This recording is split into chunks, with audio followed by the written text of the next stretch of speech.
RTS Info, Sandra Viscardi. Une peine pécuniaire avec sursis, c'est ce que le tribunal d'arrondissement de la Côte, dans le canton de Vaud, inflige à la militante antispéciste Virginia Marcus pour une série d'actions visant des abattoirs en Suisse ces dernières années.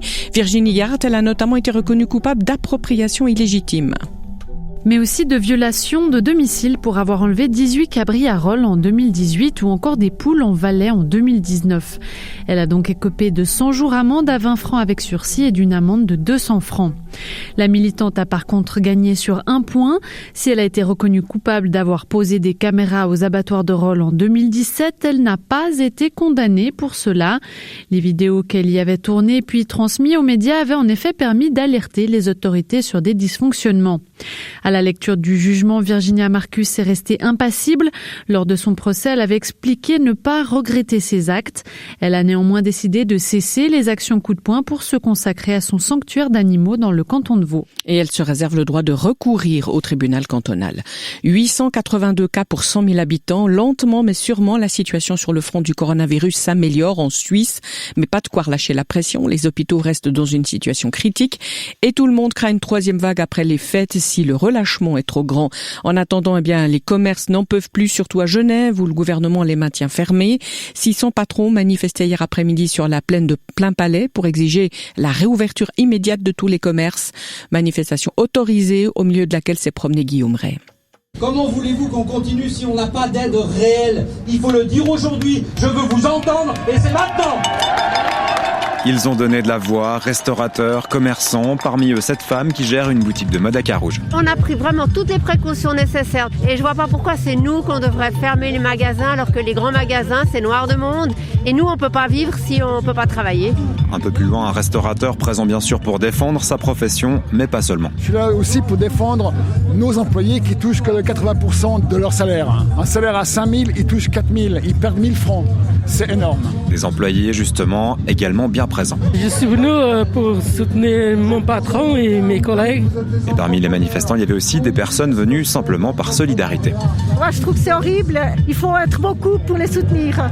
Et en plus, on perd toute notre sociabilité, toutes ces choses agréables. Donc ça peut plus continuer comme ça. Et parmi ces manifestants aussi, une minorité de corona-sceptiques. C'est ce que relève la police. Elle estime à 5% les gens présents. La police genevoise a par ailleurs amendé quelques personnes qui ne portaient pas le masque. Des villes romandes lancent une campagne pour soutenir le commerce local face aux multinationales de la vente en ligne. Leur pétition « Noël en ville plutôt qu'en ligne », pétition initiée par la ville de Lausanne, a déjà été signée par une trentaine de syndics ou maires. Et en France, c'est carrément le ministre de l'économie, Bruno Le Maire, qui intervient. Il a demandé aux plateformes de vente en ligne de repousser le Black Friday prévu vendredi prochain.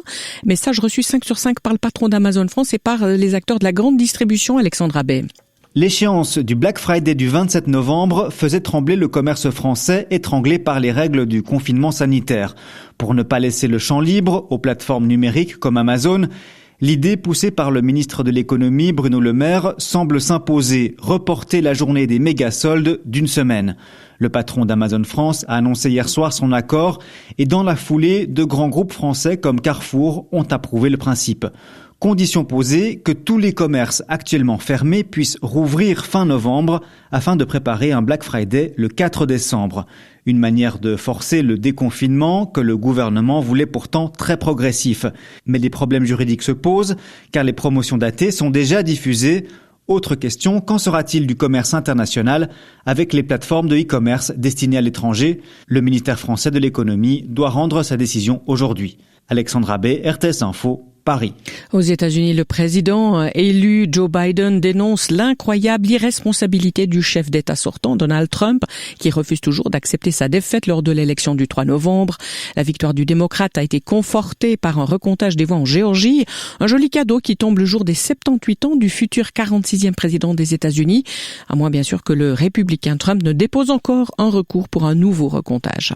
Bruxelles pourrait donner son feu vert à partir de mi-décembre au vaccin développé par Moderna et l'Alliance France Pfizer-BioNTech, annoncière de la présidente de la Commission européenne après un sommet.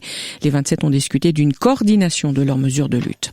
Il avait tourné avec les plus grands, Costa Gavras, Claude Chabrol, Jean-Pierre Mocky, Alain Resnais, Francis Weber ou encore dans l'Amélie Poulain de Jean-Pierre Jeunet. Mais pour nous, il restera à jamais l'inénarrable pipe des petites fugues d'Yves Yersin. Le comédien français Michel Robin nous a quittés hier. À 90 ans, il est décédé des suites du coronavirus. Oui, comédien français, puisque ce comédien que nous nous étions approprié était né à Reims.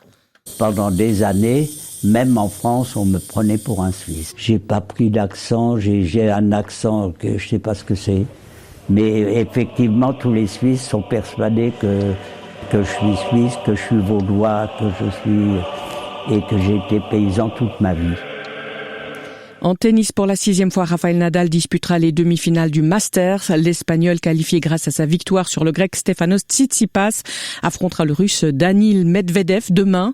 Peut-être l'occasion pour le Mallorquin d'accrocher à son palmarès un titre qui lui manque toujours. Nuages et averses encore ce matin, surtout dans les Préalpes, avec de la neige des 900 mètres. Des éclaircies à partir de l'ouest lémanique et en Valais, prélude à un après-midi au sec et au soleil, sauf dans les Préalpes où les nuages entreront en résistance. 9 degrés au plus avec de la bise, et pour le week-end, stratus sur le plateau, soleil ailleurs et 8 degrés au plus. Espace 2.